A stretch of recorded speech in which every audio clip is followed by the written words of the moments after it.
Hello, hello. Welcome, everyone, and welcome to yet to another beautiful live stream. Today, we are talking about something that is very important and something that we all deeply connect to, and that is language.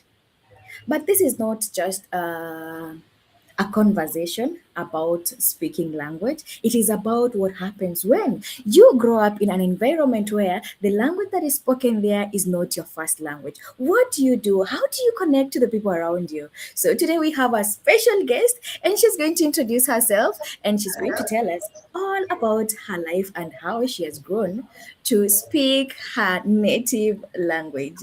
So remember, to type it on the comment section, tell us where you're watching us from. Tell us what was your first native language to learn.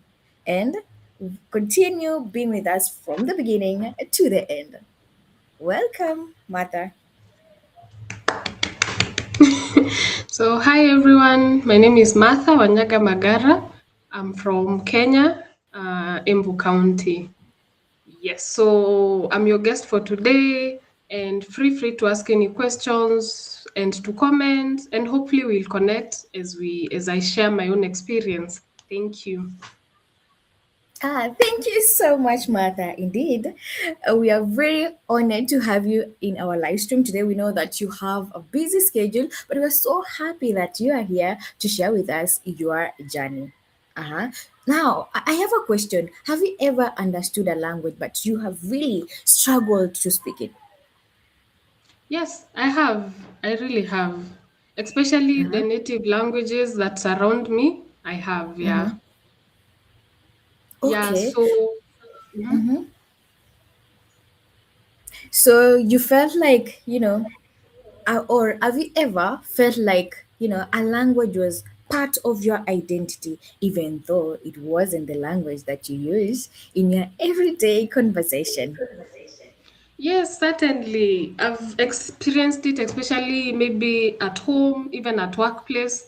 You see, before, right now I work remotely, but before I was working remotely, I used to have an on-site job. So there, of course, you're Okay. interacting with people from different tribal group, let me say that. So you'll hear people talking their language, but definitely you understand, but talking, you can't be able to speak. Yeah, but maybe training yourself a little bit, but it's not as perfect as somebody who has grown in that setup. Yeah. Oh, okay, great. Thank you so much for answering those questions. And indeed, I can see that most of the people experience that, and you are not alone, Martha. So that's why today we are going to have, a special and honest conversation about language, identity, belonging, and finding your own voice in the society that we are living in. And let's start first thing off. What languages are, or what languages surrounded you when you were growing up? Okay. So languages that surrounded me when I was growing up, first we have English, we have Swahili, then now we go down to the native languages. So my native language is Kimbere, and also some other native languages like Kikamba, Kikuyu. Yeah, those are some of the languages that really surrounded me. Okay. Okay, that's great. Apart from the ones that you have mentioned, do you speak any other language? Ah, let's say if I was to speak like a conversation, it's those that I've mentioned. But maybe the ones that I'll hear or you write, I'll be able to read and understand. I'd say a little bit of French. Yeah, but I'm not Oh, good conversational with it. all right. So you can read and you can hear what someone says. Let's say read. You see, when somebody who is very fluent with French, it just passes you. But when it's written, at least yourself, you'll take time to read it and understand it. Because you see, there are people who really speak very fast. So it's hard for you to catch up. Sure. Yeah. Even in Yeah. your native language, sometimes there are people who are very fast with their words. So by the time you catch up, it takes time. So, yeah. Yeah, that is true. Uh-huh. So, when growing up, I don't know whether Mhm. you've answered this, but when growing up, what languages did you hear at home? The languages that I had at home. Okay, so at home it was my native language. Uh huh. That was the major one at home at that time, not right now. You see, right now things have changed a lot. For But sure. Uh during huh. that time, it was basically my native language, even in church, even in the local market. It was basically the native language. The only time I used to hear another language that is far from my native, it's on TV or on the radio. Majorly around that period, it was just mostly the radio. So, Yeah, for sure. Uh huh. It's a long yeah, time ago, right? yeah. Okay. And I understand that in Kenya, maybe some years back, native languages were taught in school. Yeah. So was it one of them that you learned? Were you, or did you, okay, during that period, or when you went to school, did you experience it or you just heard that it used to be there? So funny thing is, during that time that you've mentioned, yeah, native language was taught in school. But in our local government school, it used to be taught. But I was fortunate to school in an academy where it was not taught. But my children are my Ah, fellow, maybe let's say age mates at that time who went to the local government school, they were taught. Yeah. But I really feel like right now those languages should be brought back. My honest opinion. we are losing our culture, no? We are, we are, we are. Um, Who we are. Yeah. you know, I think was it last week, but when we were having a Mm-hmm. conversation with Busola, Karsim, and I, and they were Mm-hmm. telling me that in Nigeria, those languages are there. Oh Yeah. wow, that's so Yeah. nice. That's so nice. I Wow. know. Uh-huh. They should really be brought back because I feel like you see right now every child, is even like a small child in your area, they are speaking Swahili and everything. I feel like it's good to go back to those roots where your local language is taught because I also feel like we are losing it a lot, a lot. It I will be know, good to yeah. be brought. You see, the way we have French in our some of our curriculums, French, Spanish, what? Let them add the local languages also. That is true. Yeah. And also another thing, I attended a birthday party and, people wanted to know what I do. And when I told them what I do, and then they're saying, do you teach Kikuyu? And I was like, no. And not Uh twice, I huh. had that question. And, it Mm. seems like a gap that needs to be filled, Yeah, right? that's a gap. Yeah. You can talk to Jacqueline and try and convince her. And that we need to introduce Kikuyu. Or not only That Kikuyu, but not not also other. Uh-huh. yeah, not Kikuyu per se, but you see right now Kikuyu it's like it's a Kenyan national language, to be honest. Like I'll come to Kisii and I'll talk to you in Kikuyu expecting you to understand what I'm trying to say. You understand? Yeah, So I feel like it's not Kikuyu per se, but you see these languages which have become common, like the yeah. Western language, Omera, what. Like you can start somewhere, then we head somewhere. Because if it's a gap, it means there are people who are really interested in wanting their kids to understand the language, and you never know. So, Yeah. uh-huh. Actually, you should have told them you taught them. You teach, then you look for somebody who is good at it. Kikuyu mindset. I know. I should have grabbed it, the Yeah, you should opportunity. have grabbed it. You will look for later, but the money is good.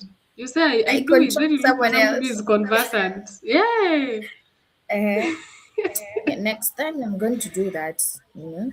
Please, please do. Yeah. So when you are playing at when playing during those days, when you were young, what Mm-hmm. language did you use? What language did you use during those days you were playing with Oh, your friends? of course, my native language. And then you see that time playing was the literal playing. It's not like this. There were no cartoons, to be honest. There were no, I don't know what game on the phone. Even there were no smartphones. So it Yeah, was sure. the literal playing. You go back at home, your parent looks at you, you're like, wait, Well, unatoka wapi? unatoka wapi? You're even scared because you know you'll receive some good beating. So of I course know it you're was going there. to be beaten. Yeah. Mm-hmm. Yeah. So you have to go with some firewood to try and justify why you're looking so dirty and messy. Buying your Yeah. way into the house. I know, right? Yeah, Yes, yes, but it yes. was it was basically native language all through. Swahili, no, no, no. It was native language. So maybe now when I joined now the primary, maybe now some Swahili here and there. Of course, still you are playing, to be honest. Mm. Okay, that's great. And I feel like you have answered my next question because I'm going to ask you that if um, was Swahili one of the languages that you actively spoke, or something you heard of? Okay, at what stage? Before Now, school let's or say now, after school? when you are just young. Okay, let me ask this question: at what point or at what age did you start speaking Swahili? Okay, age would be, I might not be very accurate with the age, but okay, so my growing up, we used to have nursery, pre-unit, kindergarten, those systems. So at that period, you see, those period of nursery and pre-unit, it was basically like going to school to sleep. You play, you play, you play, you sleep, kidogo, small, small learning, you understand? So around that period, I'll say that's when I started interacting with Swahili, around that period. Yeah. Okay. But before then, you are actually need even who are you speaking to in Swahili? Who will understand you? You see, even when you're maybe you're the rich people in the village or your rich cousins when they come, you're not even understanding each other. You get because if they speak in Swahili and you're deep in your native language, it will be a lot. It was literally a language barrier. Mm. So yeah, I'll say when I joined nursery pre-unit around that period. Okay. So when did you realize that Swahili was very important? Oh God. That Okay. Swahili was part of your identity. Okay, the importance of Swahili. I've never really sat down and thought about it in that way. But let's say sometimes I feel the importance of Swahili when you want something to sink. You see, it's easier to make something sink in Swahili than in English, especially when you're talking to a fellow Kenyan. So when you have that privilege, you really feel its importance. Until now, you're talking to Busola and you really want to explain something. Trust me, I have tried. And then he'll tell you, what is that? What did you mean? I know, I know. So when you are trying to explain something in English, it's not sinking. But you know, when you explain it in Kiswahili, it will be easier for you. So I feel I can say that's when I've realized its importance. Because you see, other You, days it's conversation or so. Yeah. Mm. yeah. So Busola is really trying to join. I don't know what is happening from his end. And So another that's thing, another time I realized its importance. I don't know if in school you used to have Kiswahili speakers, English speakers. Did you used to have I, that? So we used to look forward to Fridays, so that we can speak the Kiswahili we want. I know a pleasant inclusion of Sheng. Hey, Okay, so was there a particular person who connected you to the Swahili language, or someone that you saw was speaking Swahili and they said, I need to start speaking this language? or you saw Uh, that they sound so well in Swahili, and you thought, oh, why not? I should also speak Swahili. okay, so for Mm. that, I'll say, you see, when okay, apart from now being together with your age mates back in at home, you see your cousins. So you have cousins who stay in The Nairobi. You see Nairobi that in Nairobi cousins. is a big deal. Hey! Mpaka sahii kila mtu anaenda Nairobi. I say they are tumeharibu the culture. Yeah, Nairobi was it felt like I don't know you're going where. So when It, they come back at home and you're uh-huh, hearing them speaking Kiswahili, so you used to feel like it's posh. You used to feel like you, I'd like to talk like them, to speak like them. So yeah, I'll say my admiration to how they were talking, how they were speaking, that was a motivation. Like I really want to nataka kuongea kaa wao. Yeah, that's what I'll say. okay, at some point, did you wish that you Wasinione kienyeji sana. from the village? Okay, so was there a point where you told yourself like, yo, I wish I could speak like my cousin. I wish I would be Mm, better. I wish.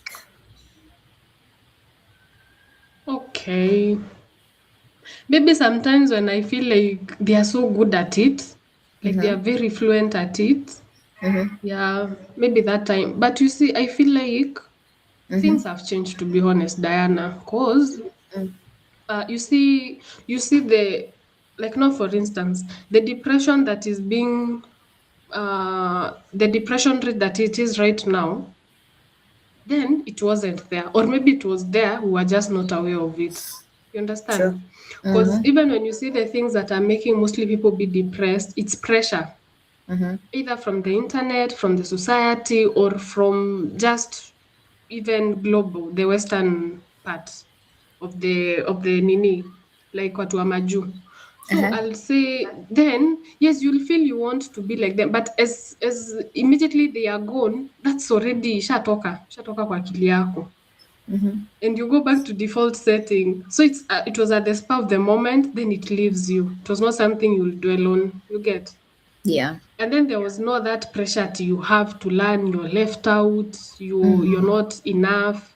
Because I also feel as much as you felt you also them they would want to understand or to talk like you or to know better also. So yeah. Okay, okay. Thank you so much for your answer. So, I have another question. Like, Okay. have you ever been in a situation where someone expected you to speak a language simply because of where you are coming from, and they thought that because you're coming from this area, you should know this particular language or you should speak this particular language? Okay. So that's actually it's a good question, but it's the opposite. So I think I mentioned to you that most people thought I'm Kisi. I'm from the Kisi land. So Also, not once. you remember I also asked you about it. Yeah. So not once, not twice, not thrice. People have expected me to talk in Kisi. Mm-hmm. And they expect me that I should be knowing, I should be, and I'm like, no, I'm not from that side. So yeah, that's the most I've faced actually. And then you know this language, Bana. I'll be intentional. I'll be intentional in learning basics. I just know the You know, exclamation. oh, wait. Gaki, gaki. And then you should go deeper and deeper.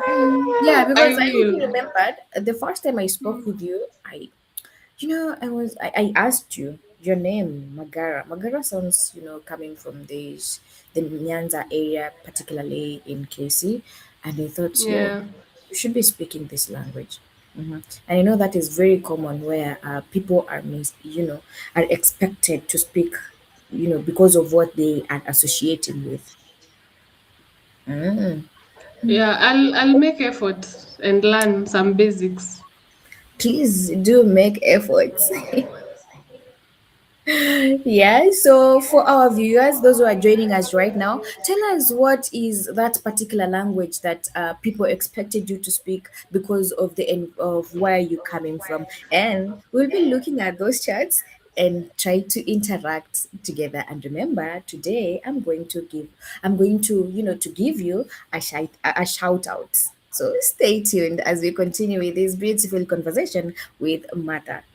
So um, now let us talk about this difference between understanding and speaking. And now I'll ask your question. What do you think comes first? Because these are actually very relatable. Understanding or speaking? I'll say understanding. Mm-hmm. Yeah. Because first, it's not okay. You can understand something or a language and not be able to speak it. True. You understand? And you can still understand it and be able to speak it. Yeah. So I'll say understanding comes first. Yeah, so the answer that you're giving me are reminding me of what that I was talking. Was it yesterday or the other day? I'm not quite sure. Where now it was about the silent face when a bilingual child is trying to learn this particular language where they're having that silent period. Where and also was tackling on understanding versus speaking, and you know where we say that it is an important phase. And studies and research has been done, which shows that it is a normal phase when someone is learning a new language because they'll, be silent to understand before they speak. And I gave an example of like, this is a mug. I'm putting on what? I'm putting water. This is now the input. You know. So I'll start speaking, or the impact is going to be seen after the water has imager and it is overflowing. Mm, Same way now with a child. Now the output is going to be seen when the water is now overflowing. Where we say that, and I also gave an example. I told the parents who are watching me that if you are watching me and your child maybe is there playing with their TV, their phones or iPads, try to ask or try to call them in Swahili and tell them to bring you something in Swahili. Let's see, are they yeah. really going to understand? As much as they don't speak, yeah, are they going to bring you that which you have asked them to bring, or what are they going to do? So there, we are Yeah. going to measure. Did they understand what you said? You know. Uh-huh. So yes, understanding comes first before speaking because they'll start speaking once their cups overflow, and that is when I advised parents, let them not become tired of pumping in this new vocabulary. Aha, Busola is here. Uh-huh. Hi, Busola.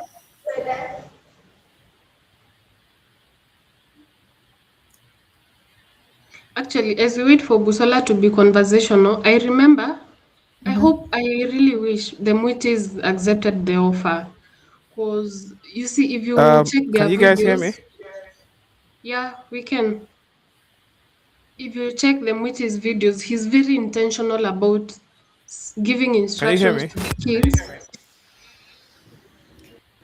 Yes, Busola, we can hear you. Okay, Can you hear awesome. us?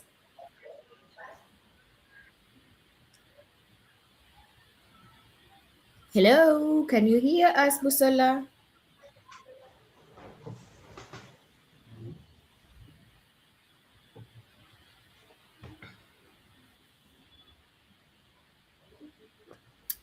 Busola, hi. Yeah, it's lagging a bit from my end, but I think I'm just going to continue rolling with us. So let's just keep it going. How's it going, everyone? Hi, Mata. How you doing? Hi. Thank you so much, Busola, for joining us. We've been having very beautiful conversation with Dia Mata here, and it's really good to listen to her speak of her childhood, how she came to start speaking language through the motivations that she got from the cousins who are coming from Nairobi. So, thank you Oh so much for man. joining us. Those who are watching our live stream, this is Busola, my co-host of the day. Okay, so we were talking about feeling, aware was saying that advising parents to keep on, giving enriching their kids with the vocabularies because they are going to speak when you least expect it. And they're going to speak when maybe something exciting has happened to them, when maybe they have won a particular game, and then you'll find them using those vocabularies. So it is not going to be something that is pushed. Mm-mm. When you least expect, that's when they'll speak. Yeah, you had something to say, Mata? Yeah, I was saying about the muitis, how Mm-hmm. he's very intentional about giving instructions to the kids.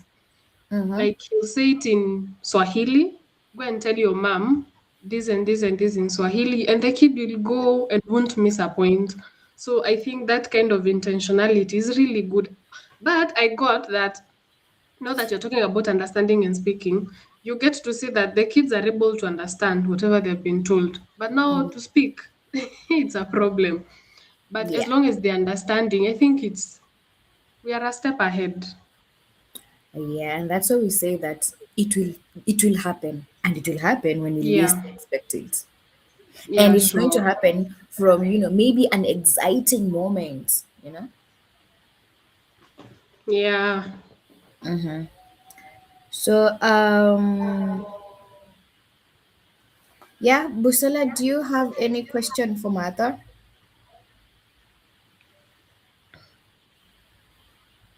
Is he here, or actually he's frozen, right? On my end, I'm just seeing Busala co-host. Can't see his screen. Oh, okay. I can see, but is kinda frozen. Yeah. Huh. So now that you told us that you are speaking a little bit of French, but not speaking actually, yeah, what you said earlier on. So, have you had someone who, okay, have you ever understood a language perfectly but struggled to answer in it? Someone is speaking to you through French and you really, really want to answer it back in French, but you feel like kuna maneno ambayo yanakupiga chenga kidogo. Yeah, I have. Yeah, I have. I have. French especially. Mm-hmm. Yeah. Like you've asked if I've ever been in a situation where I'm understanding it, but I'm not able to speak back, right? Mm-hmm. Yeah. French, the native languages that are not my immediate native language. Yeah. Where you find yourself, you're butchering some pronunciations. That's true. Yeah, yeah, I have. I have. But maybe what I have done the most with French is misunderstanding. What do you mean? Misunderstanding in terms of, so the person meant one thing, I understood it's another thing. Okay, for instance, let me explain it. Mm-hmm. You see, there are words that, let me use it in Kamba. In Kamba, Mutumia, let me use that native language. Mutumia in Kamba, it's my husband. But in my language, it's a wife, it's a lady. Oh. Mm-hmm. See, that misunderstanding. Oh, okay. Like Uh-huh. in Kamba, there are words that to me they are vulgar in my language, but to them, it's perfect. It's the order of the day. Uh-huh. Oh. So yeah, that kind of misunderstanding. Okay, thank you. So now I want us to enter into a very crucial part of this live stream, and this is where we're going to talk about language and identity. And Okay. I want to know from your perspective, like, does speaking a language perfectly make you less connected? Does okay, okay, when you don't speak your language perfectly, does it make you to be less connected to your culture? Yeah, yeah. Okay, when I don't speak it perfectly, especially when I'm speaking it with my fellow, let me say, tribes people, Mm, you feel like you're failing in some way. You see, there's how people, if you're not able to speak, there's how the people can judge you. There's some sort of judgmental that comes. So not being able to speak it perfectly, it makes you feel like you're not really connected, or like you're missing you're out. giving, yeah, or you're giving a different perspective of how people really, that is different from how you are. Mm. Oh, Okay, I'm Busola is trying to. back. Welcome back, Busala. We are sorry for what is happening to you today. I mean, it's really strange, but yeah, we're here Oh, again. it's okay. So I've been following the stream so far on YouTube. Great conversation anyway. And these Okay, kids are great. joining now. Thank you so much for joining us. We are talking about if you do not understand a particular language, does it make you feel less connected to your culture? That is what Martha was explaining. Okay. Yeah. So, what do you think? What do you think about it? Does it make you to be, less connected to your culture? Well, I think it really determines what determines the response to that question is what does connection mean to you in the first place, right?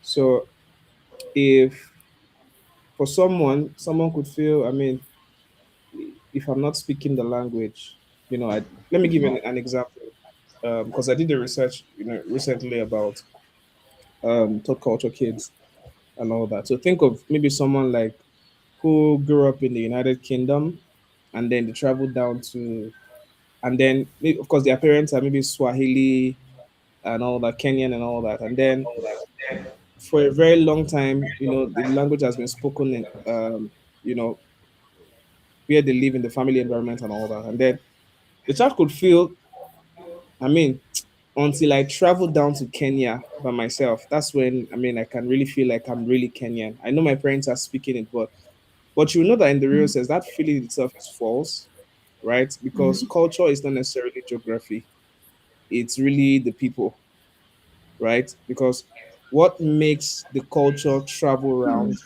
is the people that it is hosted by. So when I say hosted by, I mean, how do you know a Nigerian? You don't know a Nigerian by looking at a mango, right? You know a Nigerian by looking at a human being who speaks in a certain way, who looks a certain way. So we are basically the couriers of culture, right? So in my opinion, right, you don't necessarily need to wait to be able to, because there are many things that really makes for cultural identity.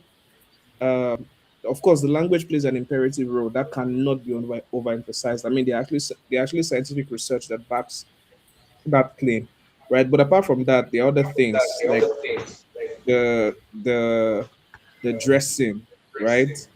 Even your look, your bloodline, for an example. Then the music. You understand? I know those things don't directly, because I mean, I know in the past 5 to 6 years, in the global stage, Nigerian music has taken like a huge toll, right, True. around the world. But because people know Nigerian music doesn't mean they're all Nigerians everywhere, right? There are two different things. Exactly.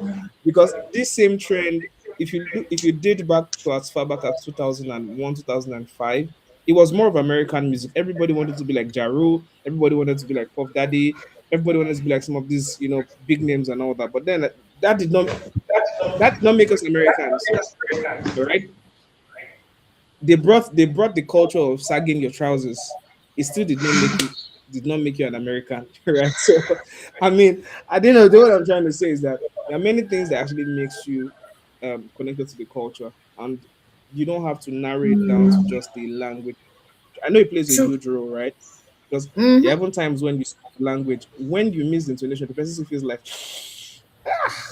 I felt so hybrid, you know. So Yeah. at the end of the day, I mean, you can't wait for as long as you can eat the food, you don't puke when you eat the food.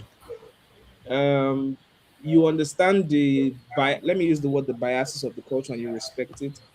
I mean, at the end of the day, you're good to go. In my opinion, though, I mean, I stand to be corrected. So that's what I think. But then, I'm not entirely saying that not being able to speak the language does not aid you to be connected to the culture. Right? But I'm saying you don't have to pick one thing when there are many other options that actually can actually connect you to the language. Basically, yeah. Yeah, yeah, actually, we have a lot: family, food, traditions, music, stories. What else do we have? The values that Games, are there, as yeah. well as the experiences.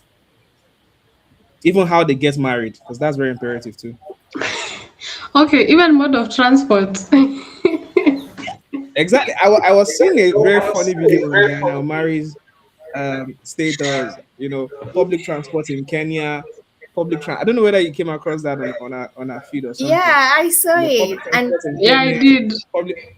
Public transport in And it's Nigeria. not I a don't know about the lie. other countries, but you see the one in Nigeria, very correct,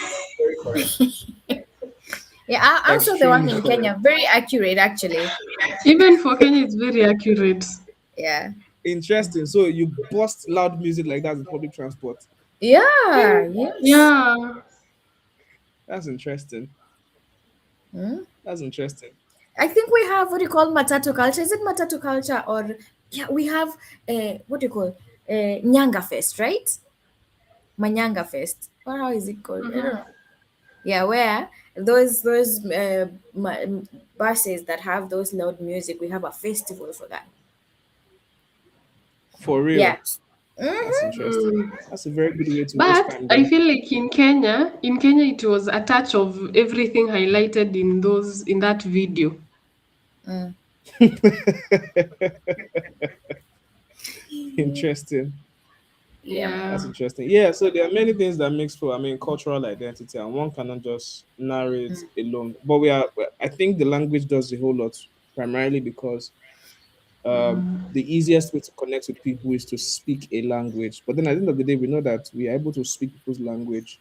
That's why you even have something that is called love language. And I don't think that particular language is in Swahili or any other, so yeah, so that it means, so if you have love language, it means love is a culture. Is that what it means? Let's not go that direction. I'm just being hilarious. What I'm trying to say is I know that the culture plays a huge role, but I mean the Mm. language plays a huge role, but it can't be the only thing that we drill it Mm. down to, right? So, but I'll Okay. ask you. I don't know if I mean Martha spoke to this already. I'd really want to know what it felt like. I mean, growing up in a household where I mean the local language was not like your what you were speaking in the house.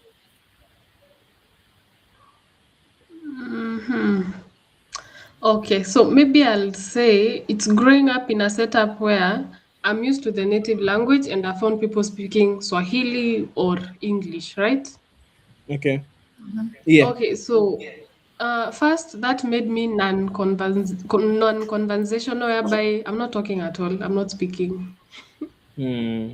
Because you fear making Cause mistakes. sorry, Because you feared making mistakes. not even because I feared. First, I didn't understand. You Hmm. understand? I'm not understanding the Swahili or the English they're trying to speak. So what do? You keep quiet, because first me, I'm not. Kiherere in English is what? Diana.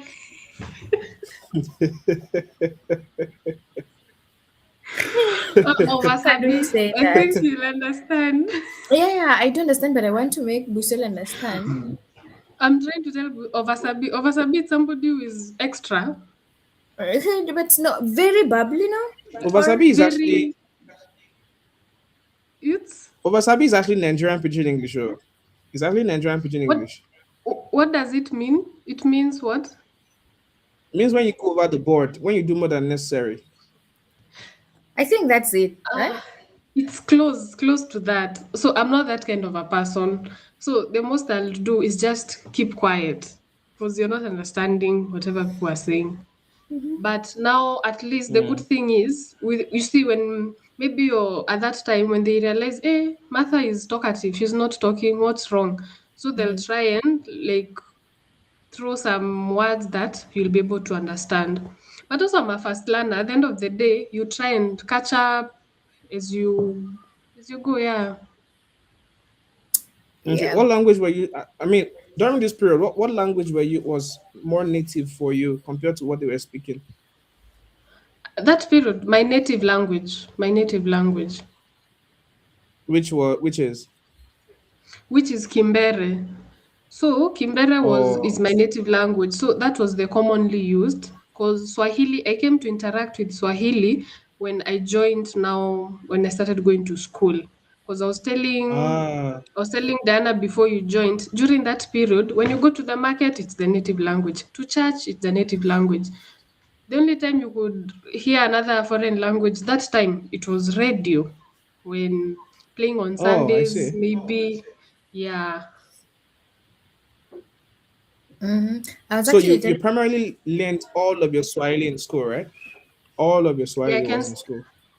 I'll say in school and when now my cousins are visiting or when you're interacting, you'll hear them. You see the curiosity when you're a child, you want to also shine. You want to learn some one, two languages. Yeah. Uh, that's nice. I think Diana has some questions for you. Okay. It's not for Shoot. Martha, it is for you. It is for Oh, Oh, both for of me, us. yeah, please. Why not? Why not?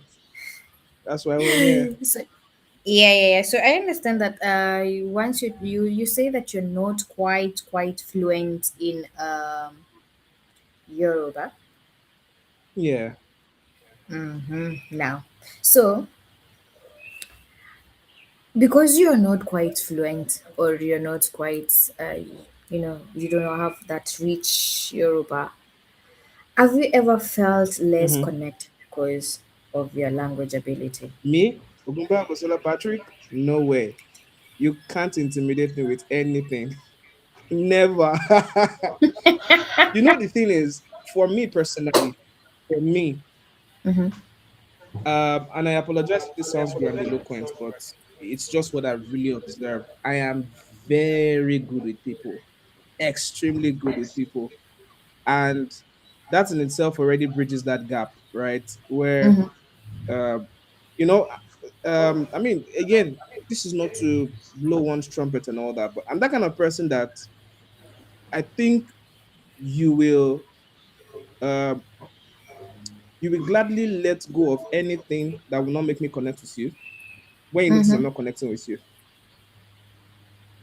right?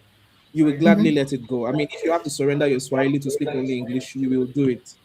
If you have to surrender your deep Yoruba you will do it. Like, again, I don't want to sound imposing, but again, but no, I don't think so. There's that sense in which, let me put a bit of perspective to it. So when I say that I don't speak deep Yoruba, it's primarily because um there's a certain level of native fluency that comes, of course, with every language, right? For an example, Sure. if I have to say something like maybe um I want to go to the toilet, for an example, let's just use that very simple term. I would say something like "mofelo si toilet." Now, "mofelo" means I want to go, right? But you see that I still borrowed the vocabulary for toilet from English. But then but Yoruba itself has its own, word for English, igbonse or something. But that would not. It's not because I don't have that word in my head, but it will not be my first go-to. It's not the most convenient for the immediate conversation that I want to have. So I'll most likely just quickly branch to borrow those words from English and all that. So at the end of the day, um, I strongly, definitely, I strongly feel connected to the Yoruba culture because I grew up in the Yoruba community. The people I was playing football with on the streets, we were speaking Yoruba, so it was the language that we spoke, right? It was, of course, when I got into university, I decided university, secondary school, and then people, because in the secondary school I went to, if you speak bad English, people will laugh at you. There's no, there are no two ways about it, and they don't care. So it became a compulsory social obligation.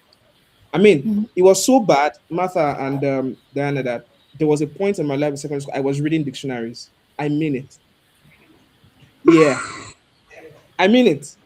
And you can actually tell right now, like, is I can't remember the last time I looked at a dictionary really, like deliberately, but you can tell like that attitude then sort of like just influenced my words, my choice of words, and all of that. So, and it was because of the secondary school that I went to, like, you needed to know how to speak good English. It was a social necessity, right? It wasn't compulsory, but it was social necessity because the girls you were tripping for would laugh at you. The boys you were walking up and down as cliques would laugh at you, right? So, and of course, primarily this is definitely one of the things that for us at Tayari.Live, we're really trying to help diaspora parents to help to mitigate for their kids that identity crisis when they are in between friends that you know don't speak their own language and all that. But long and short is no, I have never, I will never, and I can never feel out of place just because I'm not able to speak,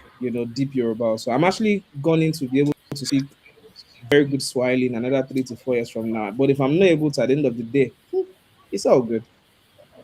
When do we start lessons for Swahili? The money yet. So let's not talk about that.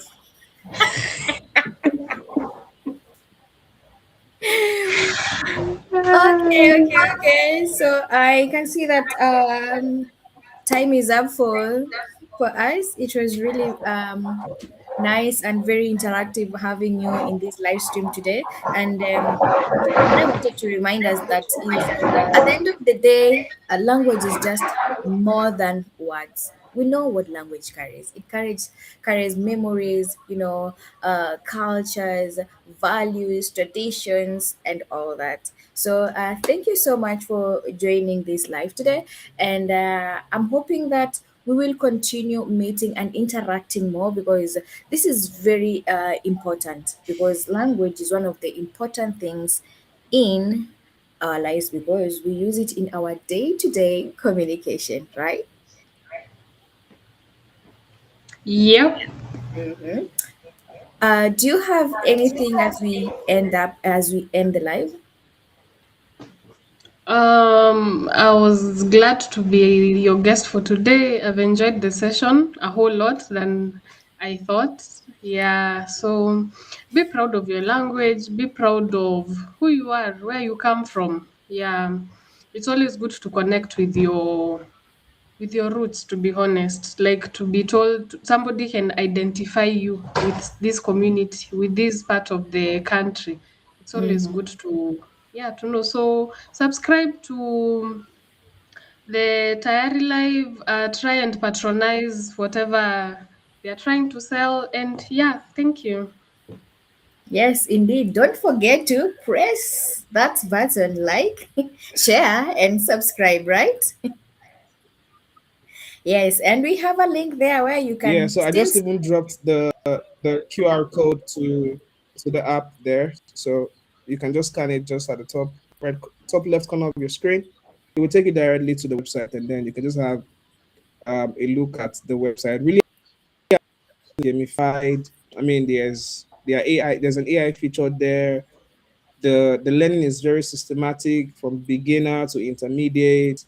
Then that. So it's really something you want to, you know, you want to just QR code. Then I think you're in a better position to the code. So maybe point your hand to the left hand side of your screen. Exactly, that's where it is. So yeah, just scan that, and then you get access to the website. So thank you so much for joining today. Kwaheri. Oh. Oh.